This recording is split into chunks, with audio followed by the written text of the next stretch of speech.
Good morning बेटा आप सभी को। और मैं मिस्टर वेद सोनी आज सी फाउंडेशन की कंपनी लॉ का पार्ट 2 हम करेंगे बेटा। और कंपनी लॉ का पार्ट 2 करने से पहले प्लीज आप पार्ट 1 देख लीजिएगा, क्योंकि सारा सीरीज के अंदर है। अगर आप पार्ट 1 ना देख के बेटा सीधा पार्ट 2 देखेंगे तो हो सकता है कुछ चीजें आपको समझ में ना आए।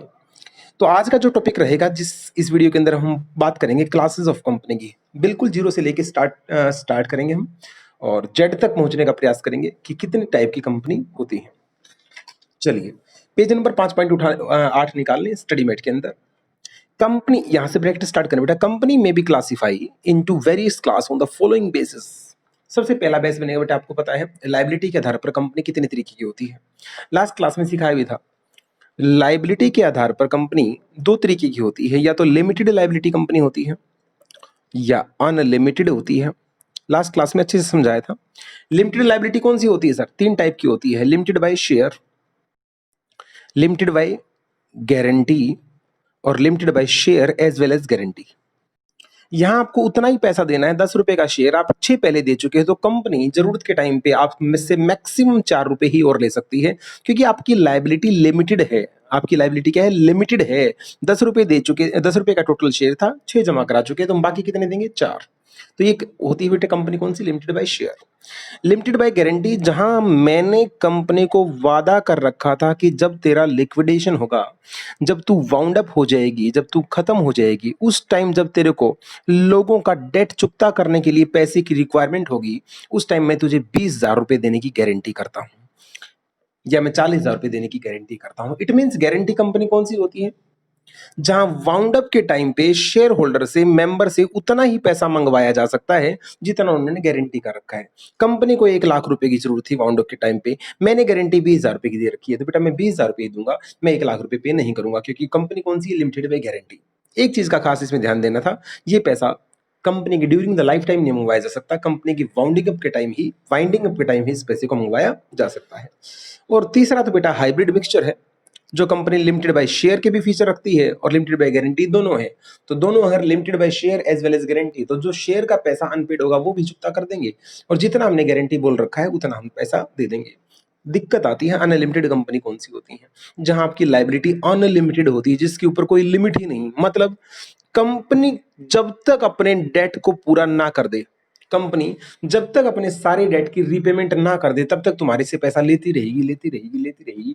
ऐसी कंपनी को बेटा अनलिमिटेड कंपनी बोला जाता है। ये लास्ट क्लास में ऑलरेडी मैं समझा चुका था, जस्ट रिवाइज करवाया, वहां मैंने इसको काफी डिटेल में समझाया था। तो देखिएगा एक बार मैं निशान लगा देता हूं कितना आपको याद करना है, क्योंकि बेटा ओवर कंटेंट बुक में सारा नहीं पढ़ना होता, हमें सिर्फ एग्जाम ओरिएंटेड कीवर्ड्स और जो वेटेड वर्ड्स हैं वही एग्जाम के अंदर मेंशन करने होते हैं, क्योंकि लॉ का पेपर सब्जेक्टिव है।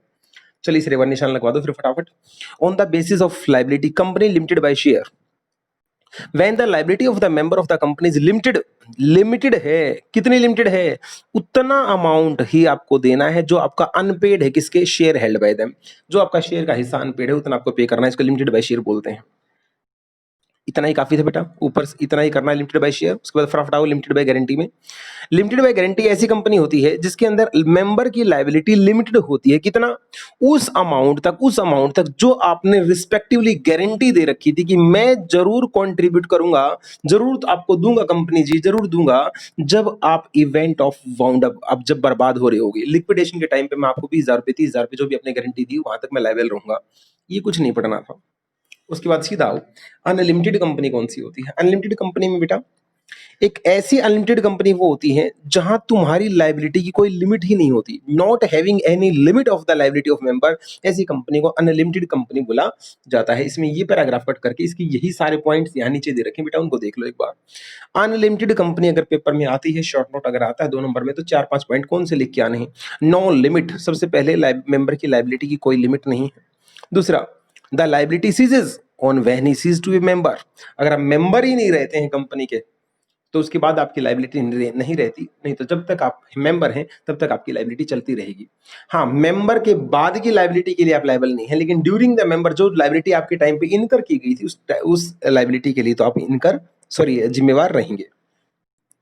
Liability is not unlimited till the time company is not wound up. Member can be called to contribute only in the event of limited by guarantee। और unlimited company की खास बात क्या होती है, बीच में पैसा नहीं मंगवाती। ये क्या बोलती हैं, जब कंपनी कल को अगर खत्म हो जाती है तो उस टाइम बाहर के लोगों का पैसा चुकता करने के लिए ही आपसे पैसा मंगवाया जा सकता है, और उस टाइम कितना भी पैसा मंगवाया जा सकता है। तो साफ लिखा है, liability is not unlimited till the time company is not. जब तक कंपनी चल रही थी आपकी लाइबिलिटी अनलिमिटेड नहीं थी। आपकी लाइबिलिटी अनलिमिटेड होती ही कब है, जब कंपनी बंद होने स्टार्ट हो जाती है, वाइंडिंग अप की प्रोसेस में आती है, तब आपसे पैसा मंगवाया जा सकता है। However, he can claim liability of each member extend to amount of company debt। Sir मेरी लाइबिलिटी कितनी है, मैं अनलिमिटेड कंपनी का मेंबर हूं, मेरी लाइबिलिटी कितनी, जितनी लाइबिलिटी कंपनी की डेट की। जब तक कंपनी की लाइबिलिटी पूरी नहीं हो जाती, आपकी लाइबिलिटी भी साथ ही साथ चलती रहेगी। तो लाइबिलिटी का एक सिंपल सा टॉपिक था, आगे चलते हैं। On the basis of member के आधार पर कंपनी कितने तरीके की होती है। तो सबसे पहले बेटा 1% कंपनी करेंगे, नया फॉर्म है। पहले एक आदमी से तो बेटा पार्टनरशिप फर्म भी नहीं बनती थी, तो कोई भी चीज बनाने के लिए कम से कम 2 बंदों का होना जरूरी था। बिल्कुल न्यूएस्ट फॉर्म निकल के आई जिसमें एक आदमी भी कंपनी क्रिएट कर सकता है। सर ऐसा क्यों किया गया, गवर्नमेंट का बेटा एक इनिशिएटिव है, ज्यादा से ज्यादा लोग कॉर्पोरेट फॉर्म में आए, इसलिए एक आदमी भी अपनी कंपनी क्रिएट कर सकता है। अब देखिएगा, यहां आप छोटा सा कट लगा लीजिएगा, ये सारी चीजें आपको नहीं पढ़नी, सीधा आपको आना है इंस्टीट्यूट के ही सिग्निफिकेंट पॉइंट पे। मतलब सर जो वहां लिख रखा है उसी को पैराग्राफ वे में ना लिख रखा है, पॉइंट्स के फॉर्म में यहाँ लिख रखा है। चीजें वहां भी वही हैं, चीजें वहां भी यहाँ भी यही हैं। कभी आप सोचो कि हमारा सिलेबस छूट रहा है, नहीं बेटा, वो सारी चीजें डिटेल्ड में कवरेज यहाँ कर रखी है। तो आपको ओवर कंटेंट डबल नहीं पढ़ना, आपको सिंगल टाइम, आपको यहीं से टिक मार्क कर लो। पेपर के टाइम एग्जाम में सीधा आपको सिग्निफिकेंट पॉइंट पढ़ने हैं ओपीसी के, और इसके आगे लिख लो बेटा मोस्ट इंपोर्टेंट, एग्जाम के लिए मोस्ट इंपोर्टेंट है ओपीसी का पॉइंट। 1% कंपनी, पहली खास बात बेटा इसमें एक ही बंदा मेंबर होता है। ओके, साथ के साथ याद करते चलना बेटा, साथ के साथ याद करते चलना है, ये ध्यान रखिएगा आप। मैं ओपीसी के कंप्लीट पॉइंट होते आपसे रिवाइज करूंगा और सुनूंगा। ओपीसी एक ऐसी कंपनी होती है जिसमें एक ही बंदा मेंबर बन सकता है, 2 मेंबर कभी नहीं हो सकते बेटा, कि नाम ही क्या है, 1% कंपनी। दूसरा, इसकी मिनिमम पेड अप कैपिटल उतनी होती है जितनी प्रेस्क्राइब कर रखी होती है, और फिलहाल इसकी कोई प्रेस्क्राइब लिमिट नहीं है। एक बात बताओ यार, 1% कंपनी, इसमें इसका मतलब बंदा तो एक ही है, ये कंपनी है, इसको ओपीसी बोला, 1% कंपनी, मतलब इसके अंदर एक से ज्यादा मेंबर नहीं हो सकता। जी सर, इस एक मेंबर को अगर कभी कोई कुछ हो गया सर, इस एक मेंबर को कभी कुछ हो गया सर, तो ये तो कंपनी को कौन संभालेगा। इसका मतलब बेटा यहाँ पे एक नॉमिनी बनाना मस्ट है, यहाँ पे एक नॉमिनी बनाना मस्ट होता है। ये बेटा एक ऐसी फॉर्म है जहां उस मेंबर को अपना नॉमिनी बनाना मस्ट है, क्योंकि एक ही मेंबर होता है। सर कल को अगर इसके साथ कुछ दिक्कत हो जाती है, डेथ हो जाती है, अनसाउंड माइंड हो जाता है, तो तुरंत उस बिजनेस को संभालने वाला कोई ना कोई होना चाहिए। इट मींस इस कंपनी के अंदर नॉमिनेशन क्लॉज मस्ट होता है, नॉमिनेशन क्लॉज मस्ट होता है। ये एक एडिशनल क्लॉज होता है जो इसी कंपनी में होता है, कि एक बंदे को तो आपको बताना पड़ेगा कि आपके कुछ भी ऊपर नीचे होते ही इस बिजनेस को कौन बंदा संभालेगा। सर जो बंदा बनाया जाएगा उसको बोलेंगे नॉमिनी। क्या बोलेंगे, नॉमिनी। अब कुछ खास बातें सुन लो, फिर बुक में जाएंगे। हिंदुस्तान के अंदर एक बंदा अपने लाइफ टाइम में एक ही ओपीसी बना सकता है, एक टाइम में एक ओपीसी रख सकता है। एक ओपीसी बंद करके फिर बाद में एक और ओपीसी बनाना चाहिए, वो तो बना सकता है, लेकिन सेम टाइम पे दो ओपीसी नहीं हो सकती। तो हम बोलेंगे एक बंदा एक ही ओपीसी रन कर सकता है। ओके सर, एक बंदा एक ही कंपनी के अंदर ओपीसी में नॉमिनी हो सकता है। अगर ये कोई बंदा है, ये मेरी ओपीसी में नॉमिनी है, तो ये किसी और ओपीसी में नॉमिनी नहीं हो सकता। ये वो फैक्ट्स है बेटा जो आपको पेपर में मेंशन कर रहे हैं, ध्यान सुन लो। एक बंदा एक ही ओपीसी बना सकता है, एक बंदा एक ही कंपनी में नॉमिनी हो सकता है, 2 ओपीसी नहीं क्रिएट कर सकता, 2 कंपनी में नॉमिनी नहीं बन सकता। ओपीसी के मेंबर बनने के लिए आपका इंडिविजुअल होना जरूरी है। ओके सर, आपका इंडिया का रेजिडेंट होना जरूरी है। ओके सर, इंडिया का सिटीजन होना जरूरी है। ओके सर, रेजिडेंट कब बनते हैं, जब आप कम से कम 182 डेज इंडिया में रहते हैं। जो कंडीशन मैंने मेंबर के लिए बोली, वो सेम कंडीशन बेटा नॉमिनी के लिए भी होती है, वो सेम कंडीशन नॉमिनी के लिए भी होती है। ओके सर कुछ और बातें बताओ, जैसे नॉमिनी बना, जिसको भी नॉमिनी बनाएंगे बेटा उसकी कंसेंट लेनी जरूरी होती है। कंसेंट होती है सहमति, आप जबरदस्ती किसी को पकड़ के नॉमिनी नहीं बना सकते, नॉमिनी की कंसेंट लेनी चाहिए आपको। सर एक बात बताओ, हमने किसी को कंसेंट से नॉमिनी बना लिया, क्या कल को हम उसको हटा सकते हैं? बिल्कुल बेटा, हम चाहें तो उस नॉमिनी को हटा सकते हैं। सर एक बात बताओ, हम हटाना नहीं चाह रहे, क्या वो हट सकता है? बिल्कुल बेटा, वो भी हट सकता है। इट मीन्स फ्रीडम है पूरी, जबरदस्ती किसी के साथ नहीं है। नॉमिनी खुद से हटना चाहिए वो भी हट सकता है, और हम नॉमिनी को हटाना चाहिए वो भी हम भी हटा सकते हैं, और जिसको भी लगाएंगे उसकी कंसेंट से ही लगाएंगे।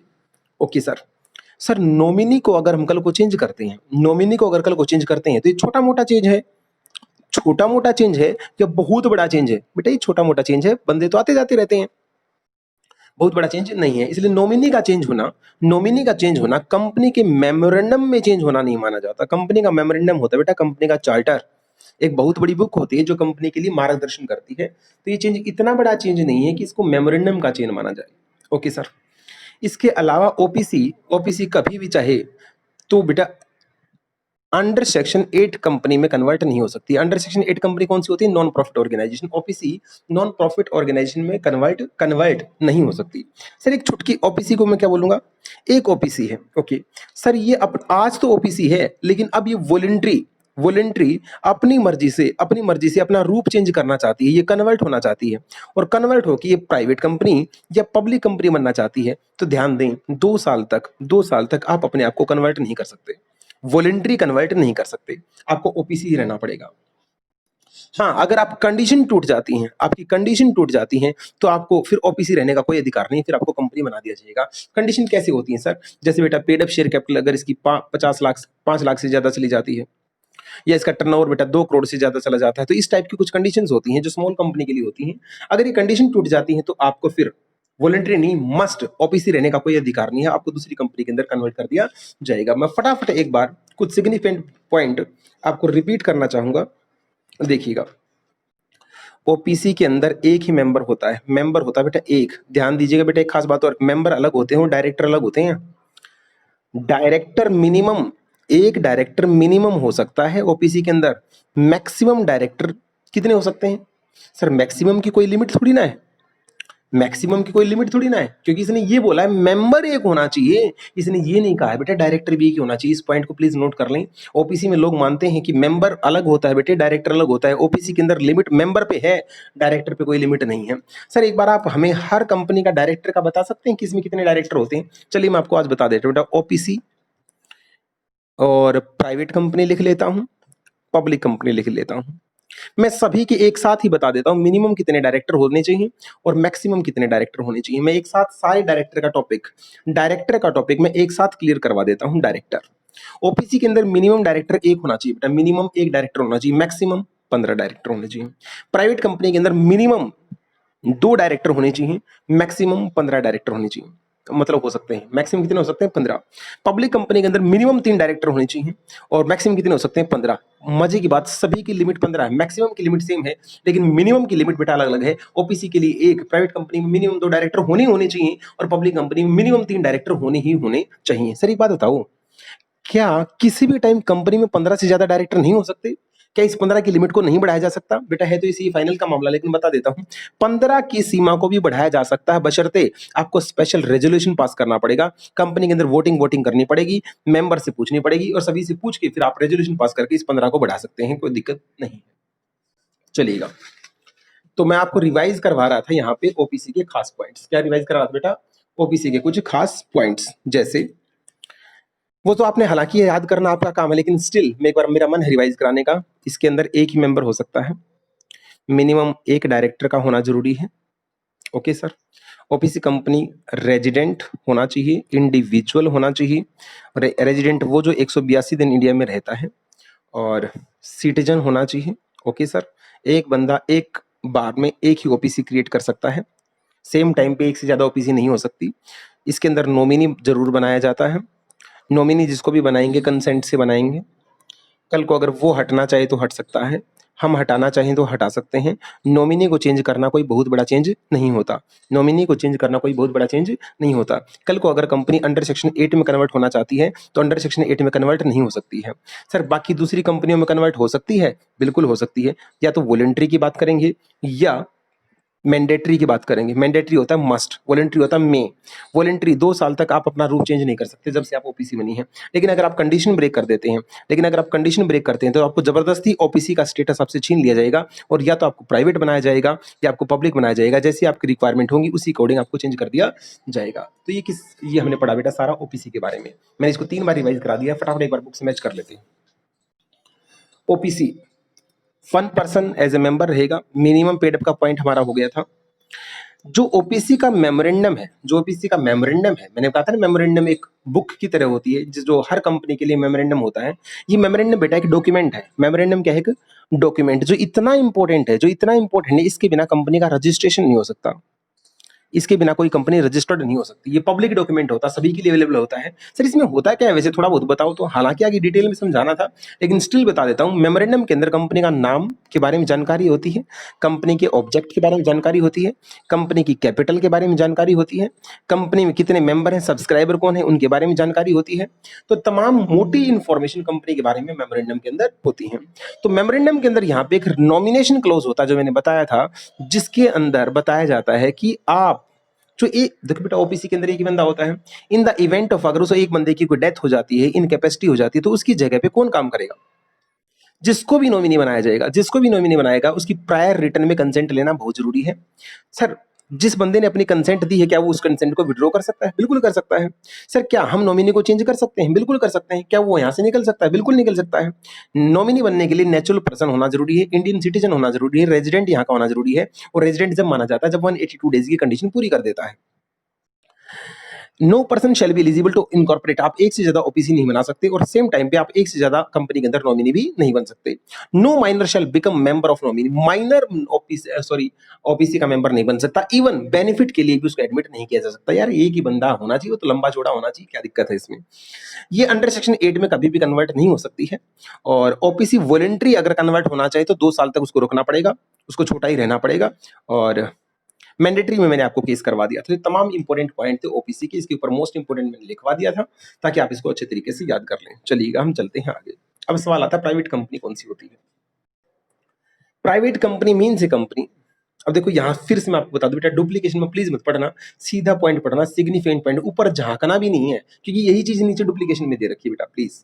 तो इसके ऊपर लगाया कट, हम आगे नीचे। प्राइवेट कंपनी जिसके अंदर मिनिमम मेंबर कितने, मेंबर की बात करो बेटा मैं, डायरेक्टर नहीं, मिनिमम मेंबर कितने? 2। सर मैक्सिमम कितने?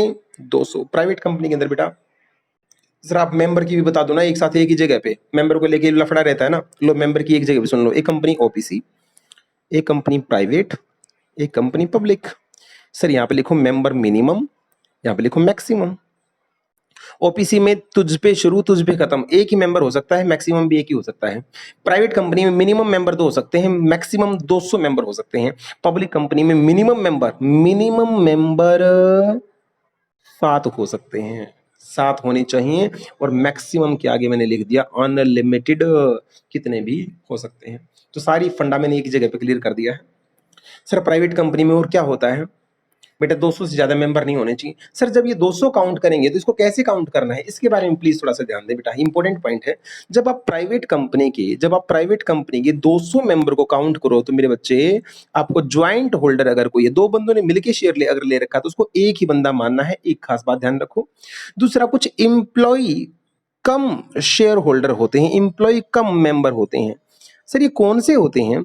कुछ लोग बेटा शेयर होल्डर, अगर आपको किसी कंपनी का मेंबर बनना है तो 2 तरीके होते हैं, या तो पैसे दे के उनके शेयर खरीद के मेंबर बन जाओ। दूसरा, कुछ ऐसे होते हैं जो कंपनी के एम्प्लॉय होते हैं, जिनको ये लालच दिया जाता है अगर आप इस कंपनी में 5 साल जॉब कर लोगे तो आपको शेयर मिल जाएंगे। तो पहले क्या थे? एम्प्लॉय, लगातार काम किया और फिर जाके उनको इनाम मिला और फिर शेयर होल्डर बन गए। तो ये एम्प्लॉय, इनको जो शेयर मिले हैं वो बाय वर्च्यू ऑफ किसकी वजह से मिले हैं? एम्प्लॉयमेंट की वजह से मिले हैं, एम्प्लॉयमेंट की वजह से मिले हैं। तो बेटा जिन लोगों को शेयर्स एम्प्लॉयमेंट की वजह से मिले उनको यहाँ पे काउंट आपको नहीं करना है। सर ये आज तो शेयर, कल को अगर ये छोड़ के चले जाते हैं, रिटायर हो जाते हैं, तो इनको बोला जाता है एक्स एम्प्लॉय कम मेंबर, इनको तब भी काउंट नहीं करना। अल्टीमेटली रट्टेबाज ध्यान दें, जो लोग भी अपनी जॉब की वजह से, अपने एम्प्लॉयमेंट की वजह से मेंबर बने हैं, उनको कभी भी इस 200 की लिमिट में काउंट नहीं करना है। चलिए बेटा फटाफट समझते हैं प्राइवेट कंपनी के बारे में थोड़ी सी और बातें। प्राइवेट कंपनी जिसकी minimum paid up capital prescribe नहीं कर रखी, मिनिमम मेंबर 2 होते हैं, मैक्सिमम 200 होते हैं। जब 200 काउंट करो तो एम्प्लॉय कम मेंबर को साइड कर देना, रिटायरमेंट वालों को साइड कर देना, और जो अपने शेयर्स को पब्लिक को ट्रांसफर नहीं करती, रोक के रखती है। कभी भी पब्लिक को इनवाइट नहीं कर सकते बेटा, पब्लिक को इनवाइट कर देंगे तो ये पब्लिक कंपनी ना बन जाएगी। स्मॉल कंपनी जितनी भी होती है वो प्राइवेट कंपनी मानी जाती है। ओपीसी को भी प्राइवेट कंपनी का ही पार्ट माना जाता है। इट मींस हम कह सकते हैं प्राइवेट कंपनी के 2 बच्चे हैं, एक ओपीसी, ओपीसी भी प्राइवेट कंपनी होती है, और एक स्मॉल कंपनी भी प्राइवेट कंपनी ही मानी जाती है। चलिएगा बेटा, चलते हैं आगे। तो नेक्स्ट पॉइंट अब हम जो समझ रहे हैं वो है हमारा स्मॉल कंपनी कौन सी होती है। छुटकी कंपनी, स्मॉल बेटा छोटी, छुटकी, छुटकी कंपनी कौन सी होती है। छुटकी, अगर तुझे छुटकी कंपनी बनना है तो तुझे दो कंडीशन पूरी करनी पड़ेगी। अब इसको भी यहां से ना करके बेटे आपको सीधा कहां से करना है, सिग्निफिकेंट पॉइंट से करना है। ऐसे में तुम्हारा चैप्टर की आधी लेंथ तो अपने आप हो जाएगी। पहली बात, ये प्राइवेट कंपनी है, पेड अप शेयर कैपिटल इसकी कभी 50 लाख से ज्यादा नहीं होनी चाहिए, और इसका टर्नओवर, एक सेकंड बेटा, मैंने इस वीडियो में कहीं 5 लाख बोल दिया था तो उसको 50 लाख नोट करना जब मैंने स्मॉल कंपनी बताया था, और टर्नओवर उसका 2 करोड़ से ज्यादा नहीं होना चाहिए। ओ माय गॉड सर, दोबारा बताओ, स्मॉल कंपनी कौन सी, जो छुटकी कंपनी होती है, जो छुटकी कंपनी है। छुटकी, अगर तुझे छुटकी रहना है तो तुझे दो कंडीशन जिंदगी भर फॉलो करनी पड़ेंगी। अगर तुझे छोटा ही रहना है तो वो बोली भैया मुझे क्या कंडीशन पूरी करनी है, देख सुन छुटकी, तुझे paid up share capital 50 lakh से ज्यादा नहीं जाने देनी है किसी भी कीमत पे, और बीच में एंड लगा हुआ है, एंड। अगर तुझे छोटा बना रहना है तो दूसरी कंडीशन है, तेरा टर्नओवर, तेरा गुड्स और सर्विस बेचने के बाद जो टर्नओवर आता है तेरा 2 करोड़ से ज्यादा नहीं हो सकता। दोनों कंडीशन पूरी करेगी तो तू स्मॉल कंपनी कहलाएगी। उसने कहा भैया अगर मेरे से कोई कंडीशन टूट जाती है तो, अगर मेरा टर्नओवर तो 2 करोड़ तक का है, मेरी पेड अप शेयर कैपिटल अगर 50 लाख क्रॉस कर जाए तो भैया क्या होगा। तो छुटकी बहन, अब तू छोटी कहलाने के लायक नहीं रही, अब तू छोटी कहलाने के लायक नहीं रही, अब तुझे बड़ा बनाना पड़ेगा। सर इसको अब क्या बनाएंगे बेटा, या तो इसको प्राइवेट बनाएंगे या इसको पब्लिक बनाएंगे, जैसी रिक्वायरमेंट होगी। प्राइवेट बनाएंगे तो इसमें फिर 2 मेंबर मिनिमम 200 मेंबर की लिमिट लग जाएगी, और पब्लिक अगर बनाएंगे तो फिर इसमें 3 मेंबर मिनिमम, सॉरी 3 डायरेक्टर और 15 डायरेक्टर वाली बात, और 7 मेंबर और अनलिमिटेड मेंबर वाली बात हो जाएगी। जो भी बनाएंगे बाद का मसला, लेकिन अब तो फिलहाल छोटी नहीं रह सकती। चलिएगा, उसके बाद आता है पब्लिक कंपनी कौन सी होती है। बेटा पब्लिक कंपनी वो होती है जो प्राइवेट नहीं होती, काम खत्म। मतलब अब क्या करते हैं, उसका उल्टा करते हैं, फिर ऊपर से काटते हैं, सिग्निफिकेंट पॉइंट पे आते हैं। इस चीज को ध्यान रखना, ओवर कंटेंट है बुक, दो दो बार चीजें दे रखी हैं, एक बार पैराग्राफ में दे रखी है, एक बार डॉट बना के बिल्कुल अच्छे से पॉइंट में दे रखी है। पेपर में आपको पॉइंट में प्रेजेंट करना है, इसलिए सीधा पॉइंट्स को याद करें। पब्लिक कंपनी कौन सी, सबसे अच्छी डेफिनेशन, जो प्राइवेट नहीं है। और बोलो सर प्राइवेट कौन सी है, जो पब्लिक नहीं है। बहुत बढ़िया, जिसके शेयर फ्रीली ट्रांसफरेबल होते हैं, जिसकी कोई मिनिमम लिमिट नहीं होती, मिनिमम मेंबर 7 होते हैं, मिनिमम डायरेक्टर 3 होते हैं, मैक्सिमम डायरेक्टर 15 होते हैं, मैक्सिमम मेंबर कितने होते, कोई लिमिट ही नहीं होती यार। सर पब्लिक की सब्सिडरी भी पब्लिक मानी जाएगी। सर ये बात समझ में नहीं आई, ये जब समझ में आएगी सब्सिडरी वर्ड क्या है, जब मैं बेटा आपको उन दो बेसिस ऑफ कंट्रोल समझा दूंगा कि कंट्रोल के आधार पर कंपनी कितने तरीके की होती है। चलिए अब समझते हैं कंट्रोल के अकॉर्डिंग। पैसे की बात तो हो चुकी है, जरा कंट्रोल के अकॉर्डिंग बात कर लेते हैं, कंपनी कितने तरीके की होती है। ध्यान से सुनना बेटा, कंट्रोल के अकॉर्डिंग कंपनी 3 टाइप की होती हैं। एक होल्डिंग कंपनी, एक होता है बेटा सब्सिडरी कंपनी, सब्सी कंपनी, और एक होता है एसोसिएट कंपनी, एसोसिएट कंपनी। और होल्डिंग अब मैं आपको बताता हूं, इस कंपनी ने, इस कंपनी के अगर इस कंपनी के अंदर अगर कम से कम एटलीस्ट 20% शेयर आ गए, अगर इस कंपनी ने इस कंपनी के कम से कम 20% ले लिए, 20 से लेके 50% तक अगर एक कंपनी दूसरी कंपनी के शेयर खरीद लेती है तो दूसरी वाली कंपनी आपस में बन जाती है इसकी एसोसिएट कंपनी। क्या कहलाती है, एसोसिएट कंपनी। सर 50 से ऊपर मतलब 51% अगर एक कंपनी दूसरी कंपनी के शेयर खरीद लेती है, या 50 था ना बेटा, 51% होते ही अगर ये कंपनी इस कंपनी के 51% और मोर शेयर ले लेती है तो अब की बार ये वाली कंपनी बन जाएगी इसकी सब्सिडरी। सर 50 तक क्या था, एसोसिएट, अब क्या बन गई, सब्सिडरी कंपनी बन जाती है। ओके सर, सर अगर हम इस कंपनी के 100% शेयर ले लें तो ये कहलाएगी आपकी wholly owned subsidiary, wholly owned subsidiary, सिर्फ आपकी कंपनी, सिर्फ आपकी कंपनी। सर इस चीज को थोड़ा सा दोबारा बताएं, 0 से लेके 19 तक अगर आपने इतना परसेंट किसी के शेयर खरीद रखे हैं तो आपका वो कुछ नहीं है। 20% शेयर आते ही 20 से लेके 50 तक वो कहलाती है आपस में कंपनी, एसोसिएट कंपनी। अगर एक कंपनी दूसरी कंपनी में 51% शेयर होल्ड कर लेती है, 51% से लेके 99 तक परसेंट करती है, तो ये सामने वाली कंपनी बनती है इसकी सब्सिडरी कंपनी, सब्सिडरी कंपनी। और अगर एक कंपनी दूसरी कंपनी के 100% ले लेती है तो सब्सिडरी के आगे वर्ड लग जाएगा होली, सिर्फ और सिर्फ होली सब्सिडरी कंपनी, मेरी कंपनी, जिसमें किसी और की इन्वेस्टमेंट नहीं है। ओके सर, सर इस चीज का कंट्रोल से क्या लेना देना है, एक बात बताओ यार, ये कंपनी, ये दूसरी कंपनी, इस कंपनी के मैंने 70% शेयर ले रखे हैं, तो बताओ होल्डिंग कौन? मैंने इस कंपनी के शेयर लिए तो मैं तो बन गया क्या, मेरा इसमें होल्ड आ गया, मेरा इस कंपनी में होल्ड आ गया, तो मैं कहलाऊंगा क्या, होल्डिंग कंपनी कहलाऊंगा। और जिसके अंदर ही मैंने इन्वेस्टमेंट की है, जिसके ऊपर मेरा कंट्रोल आया है, वो कहलाएगी subsidiary company. Subsidiary company, subsidy भी बोलते हैं, सब्सिडरी भी बोलते हैं। ओके सर, इस कंपनी में जितने भी रेजोल्यूशन पास होंगे, रेजोल्यूशन किसको बोलते हैं बेटा कंपनी लॉ में? जो प्रस्ताव पास करते हैं, जो सहमति होती है, कोई मुद्दा होता है जिसको पास करना होता है, जो वोटिंग होती है, उसको क्या बोलते हैं, रेजोल्यूशन बोलते हैं। जब भी कोई वोटिंग होगी कंपनी के अंदर, एक खास बात होती है बेटा, डिसीजन सारे मेजोरिटी से लिए जाते हैं। किससे लिए जाते हैं? मेजोरिटी से लिए जाते हैं। जब वोटिंग पड़ेंगी तो 70% वोट तो अकेले मेरे हैं ना, तो जब भी इसकी डिसीजन मेकिंग होगी, जब भी इस कंपनी के बारे में कोई निर्णय लिया जाएगा, मेरे बिना, मेरे पूछे बिना वो निर्णय नहीं हो सकता। और जिस साइड में लग जाऊंगा वही निर्णय मेरे पक्ष में आ जाएगा, क्योंकि मेरा इस कंपनी में क्या है, कंट्रोल है। क्योंकि मेरा इस कंपनी में क्या है, कंट्रोल है। चलिएगा सर, एक बात बताओ, इस कंपनी को आपने होल्डिंग बोला, हाँ बोला, इस कंपनी को आपने सब्सिडरी बोला, बोला। मुझे बताओ सर, इसका इस कंपनी में होल्ड आ गया, कंट्रोल आ गया, क्या कंट्रोल किसी कंपनी को सब्सिडरी बनाने का एक ही तरीका है? उसके ऊपर कंट्रोल, सॉरी, उसके शेयर खरीद लेना, या कोई और तरीका भी है? अब ध्यान सुनो बेटा, अगर एक बंदा, एक कंपनी दूसरी कंपनी को अपनी सब्सिडरी बनाना चाहता है, तो दो तरीके हैं, दो तरीके से सब्सिडरी बना सकता है। या तो इसके 51% और मोर से ज्यादा की शेयर कैपिटल में पैसा इन्वेस्ट कर दे, उसको ले ले। दूसरा, एक और भी तरीका है किसी को अपना सब्सिडरी बनाने का, या उसका जो बोर्ड ऑफ डायरेक्टर है, जो लोग इसमें काम करते हैं, उसके आधे से ज्यादा, more than half, more than half, आधे से ज्यादा बोर्ड ऑफ डायरेक्टर को अपॉइंट करने की, मतलब डायरेक्टर को चुनने की पावर, अपॉइंट करने की, और रिमूव, हटाने की पावर, भाई साहब अगर आपके पास आ गई, तो भी तो उस कंपनी के अंदर आपका कंट्रोल आ गया। अरे सर, ये तो बात गजब की है।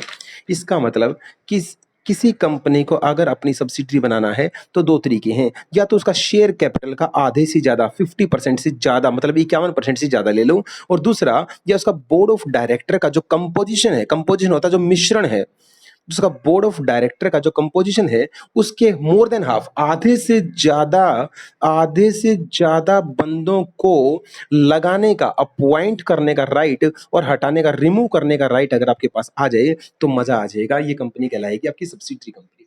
Okay sir. सर क्या सब्सिडरी पूरा हो गया? नहीं, सब्सिडरी में अब दो एग्जांपल देखिए। एग्जांपल नंबर 1, मैंने एक कंपनी के अंदर, इस कंपनी के अंदर 85% शेयर खरीद लिए, मैं कौन कहलाया? Holding company. ये मेरी क्या कहलाई? Subsidiary company. ये केस सभी को क्लियर है? बिल्कुल है। दूसरा केस, ध्यान सुना बेटा, दूसरा केस, ये कंपनी, ये कंपनी, ये कंपनी, मैंने इस कंपनी में लगाए हैं 70% शेयर। इसका और मेरा रिश्ता बताओ, इसका मेरा रिश्ता बताओ। सर आप हो होल्डिंग और ये है आपकी सब्सिडरी। ओके, यहां तक तुम ठीक चल रहे हो बेटा। अब मैं कहता हूं, ये जो, जैसे मेरा नाम है ए कंपनी, मैंने बी कंपनी के शेयर ले रखे हैं। अब बी ने सी के शेयर ले रखे हैं, कितने? 40%। और ए, मैंने भी इसके शेयर ले रखे हैं 25%। सी कंपनी के अंदर, जो सी कंपनी है, उसमें पैसा मैंने भी लगा रखा है और मेरी सब्सिडरी ने भी पैसा लगा रखा है। सर ये आपकी क्या? भाई मेरे तो 51% से ज्यादा शेयर नहीं है, तो मेरी सब्सिडरी नहीं है। सर इसकी क्या? ये इसकी भी सब्सिडरी नहीं है। लेकिन हमारा लोग क्या बोलता है, अगर मैंने, अगर मैंने, ध्यान सुना बेटा, अगर मैंने मेरी सब्सिडरी के साथ मिलके, अगर मैंने मेरी सब्सिडरी के साथ मिलके, अगर किसी कंपनी के, अगर किसी कंपनी के 51% से ज्यादा शेयर ले रखे हैं, तो ये कंपनी में मेरी क्या बन जाएगी? ऑटोमेटिकली सब्सिडरी बन जाएगी। सर आपने कितने ले रखे हैं इसके? 25। और मेरी सब्सिडरी ने इसमें कितने ले रखे हैं? 40। मेरी कंपनी ने तो ले रखे हैं ना, तो 40 + 25, सर ये आ गया 65%। बधाई हो सर, इसी आपकी भी क्या बन गई? सब्सिडरी। फटाफट देखिएगा, एक होता है डायरेक्ट बनाना, ए ने बी में 70% शेयर खरीद लिए, तो ये क्या बन गई? मेरी डायरेक्ट सब्सिडरी। किसी को इनडायरेक्ट सब्सिडरी कैसे बनाते हैं? ए ने बी में पैसा नहीं लगा रखा था, ए ने सी में पैसा लगा रखा था। मैं थोड़ा सा एग्जांपल चेंज करता हूं, ए में, मैं सी में मैंने 80% पैसा लगा रखा था, और जो बी है इसमें मैंने सिर्फ 30% लगा रखा है। लेकिन जो मेरी सब्सिडरी है, इसने इसमें 50% पैसा लगा रखा था, सॉरी 40 कर लो, 40% पैसा लगा रखा था। तो कोई दिक्कत नहीं है, मैंने मेरी सब्सिडरी के साथ मिलके इसके 50% से ज्यादा शेयर ले लिए। बधाई हो, बी कंपनी में मेरी क्या कहलाएगी? सब्सिडरी कहलाएगी। तो इस सारे केस हमने पढ़े, 0 से 19 तक क्या होता है, फिर 20 से 50 तक क्या होता है, 50 से 99 तक क्या होता है, 100% पे क्या बोलते हैं, और एक चीज और, आप हो प्राइवेट कंपनी, लेकिन आपके अंदर, ध्यान सुना बेटा, आपके अंदर किसी पब्लिक ने, आप हो तो प्राइवेट कंपनी, आप रजिस्टर्ड भी एज ए प्राइवेट कंपनी, आप सारे कानून कायदे भी प्राइवेट के फॉलो करते हो, लेकिन आपके अंदर किसी पब्लिक कंपनी ने 50% से 51% से ज्यादा शेयर होल्ड कर रखे हैं, तो आपको भी पब्लिक मान लिया जाएगा। ओ माय गॉड, जब तेरी आधे से ज्यादा कैपिटल में पब्लिक कंपनी घुस चुकी है तो तेरे अंदर भी पब्लिक का रंग आ चुका है लड़की। इसलिए हम कह सकते हैं पब्लिक की सब्सिडरी, ध्यान सुनो बेटा, पब्लिक की सब्सिडरी भी पब्लिक होती है। मैंने क्या बोला? पब्लिक की सब्सिडरी भी पब्लिक होती है, बेशक चाहे वो प्राइवेट कंपनी ही क्यों ना हो, भाड़ में जाए प्राइवेट, उसको क्या मान लिया जाएगा? पब्लिक मान लीजिएगा। तो बेटा पब्लिक की सब्सिडरी भी पब्लिक ही मानी जाती है। ये मैंने आपको तमाम चीजें सिखाई, किसकी? एसोसिएट के बारे में, होल्डिंग के बारे में और सब्सिडरी के बारे में। जरा फटाफट एक बार इसको क्या करते हैं, देखते हैं। ये रहा सर होल्डिंग कंपनी। सर ये तो बहुत लंबा चौड़ा दे रखा है बेटा, आपको जहां से पढ़ना वहां से स्टार्ट करें। वेराज, यहां से ब्रैकेट उठाएं स्टडी मेट के अंदर। होल्डिंग कंपनी को डिफाइन ही नहीं कर रखा, कहता होल्डिंग वो जो सब्सिडरी नहीं है। तो पहले एक बार देख लिए ना सब्सिडरी क्या है। सब्सिडरी कंपनी, ब्रैकेट को इग्नोर करना बेटा, that is shared to the holding bracket. Subsidiary company means a company, subsidiary company means a company in which, जिसके अंदर द होल्डिंग कंपनी ने क्या कर रखा है? एक काम, दूसरा काम, या तो उसके बोर्ड ऑफ डायरेक्टर को कंट्रोल कर रखा है, अपनी मुट्ठी में ले रखा है, और दूसरा, या उसका आधे से ज्यादा शेयर कैपिटल को खुद से या अपनी सब्सिडरी के साथ मिलके काबू में कर रखा है। मैंने बेटा जस्ट आपको समझाया था, किसी को सब्सिडरी बनाने के दो तरीके होते हैं, दोनों तरीके यहाँ पे डिफाइन कर रखे हैं। लो जी, ये पैराग्राफ आपको पढ़ना है यहां से, उसके बाद आप सीधे कहां जाएंगे? ये कुछ नहीं पढ़ना, ये आपको 3 एग्जांपल पढ़ना है, example number 1, example number 2, example number 3। Okay sir. Sir ये क्या लिख रखा है? एक पब्लिक की सब्सिडरी, वैसे तो एक प्राइवेट कंपनी है, लेकिन अगर उसमें पब्लिक कंपनी पैसे लगा दे तो क्या बन जाएगा? मैंने एक लाइन बोली थी, पब्लिक की सब्सिडरी भी पब्लिक होती है, चाहे वो प्राइवेट कंपनी भी क्यों ना हो, उसके अंदर पब्लिक का रंग आ जाता है। आगे की कहानी स्टार्ट करते हैं। आगे एसोसिएट कंपनी कौन सी होती है? फटाफट बताओ, तुम्हें एसोसिएट के बारे में कुछ पता है? सर हमें नहीं पता। अरे बताया था बेटे, ये लो जी। एसोसिएट कंपनी वो होती है जिसका दूसरी कंपनी के अंदर सिग्निफिकेंट इन्फ्लुएंस होता है, जिसका दूसरी कंपनी के अंदर प्रभाव होता है, पर उसकी सब्सिडरी नहीं होती। सर ऐसा क्या?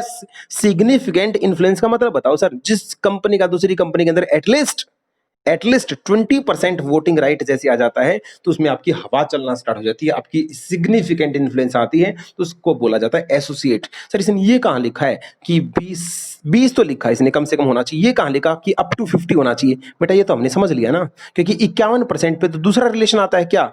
51% पे तो सब्सिडी बन जाती है, तो 20 से स्टार्ट होगी 50 तक कौन सा रिलेशन? एसोसिएट। 51 से 99 तक कौन सा? सब्सिडरी। 100 पे कौन सा? सब्सिडरी। 20 से कम कोई रिलेशन नहीं। ओके सर, अब चलते हैं आगे। कहता है कैपिटल के आधार पर कंपनी कितने तरीके की होती है? बेटा बच्चों वाला टॉपिक है। लिस्टेड कंपनी जो सेबी के पास लिस्टेड है, और अनलिस्टेड कंपनी जो लिस्टेड नहीं है। ये क्या टॉपिक दे दिया इसने। अब नेक्स्ट सर, गवर्नमेंट कंपनी कौन सी होती है? साइड में इंपॉर्टेंट लिखिएगा, और सॉरी होल्डिंग सब्सिडरी पे भी साइड में क्या लिखिएगा? इंपॉर्टेंट लिखिएगा। गवर्नमेंट कंपनी की डेफिनेशन पेपर में आ सकती है। गवर्नमेंट कंपनी कौन सी? Government company means a company, एक ऐसी कंपनी जिसके अंदर गवर्नमेंट ने क्या कर रखा है? 51% शेयर होल्ड कर रखे हैं। किसका? पेड अप शेयर कैपिटल का। किसने होल्ड करे सर? चाहे सेंट्रल गवर्नमेंट ने की हो, चाहे स्टेट गवर्नमेंट ने की हो, चाहे सेंट्रल और स्टेट दोनों ने मिलकर करें। एक ऐसी कंपनी इन विच जिसके अंदर नॉट लेस देन 51% से ज्यादा का पेड अप शेयर कैपिटल में इन्वेस्टमेंट कर रखा। किसने? चाहे सेंट्रल गवर्नमेंट ने, चाहे स्टेट गवर्नमेंट ने, चाहे दोनों ने मिलकर कर रखा है, तो उसको क्या मान लिया जाएगा? गवर्नमेंट कंपनी मान लिया जाएगा। गवर्नमेंट कंपनी हो गया बेटा। फॉरेन कंपनी बिल्कुल फॉरेन एलएलपी जैसी होती है। कौन सी सर? एक ऐसी कंपनी जो इनकॉर्पोरेटेड तो कहां होगी? फटाफट बोलो। आउटसाइड इंडिया, बट जिसका प्लेस ऑफ बिजनेस कहां होगा? In India. Sir place of India आजकल कैसे? बेटा चाहे वो यहाँ पे एजेंट के थ्रू काम करती हो, चाहे वो फिजिकली अपना ऑफिस बना के काम करती हो, और चाहे आजकल वो डिजिटल माध्यम से काम करती हो, चाहे वेबसाइट बना के काम करती हो, इंडिया में उसका काम करना होना जरूरी है। उसको बोला जाता है foreign company. Foreign company means a company incorporated outside India, but which is a place of business in India through, चाहे एजेंट के थ्रू, चाहे फिजिकली, और चाहे डिजिटल मीन से उसका बिजनेस हो। अब हम नेक्स्ट पार्ट में ज्यादा की कवरेज करेंगे बेटा, यहां तक काम कर लेते हैं। आगे का पार्ट हम नेक्स्ट वीडियो में देखते हैं।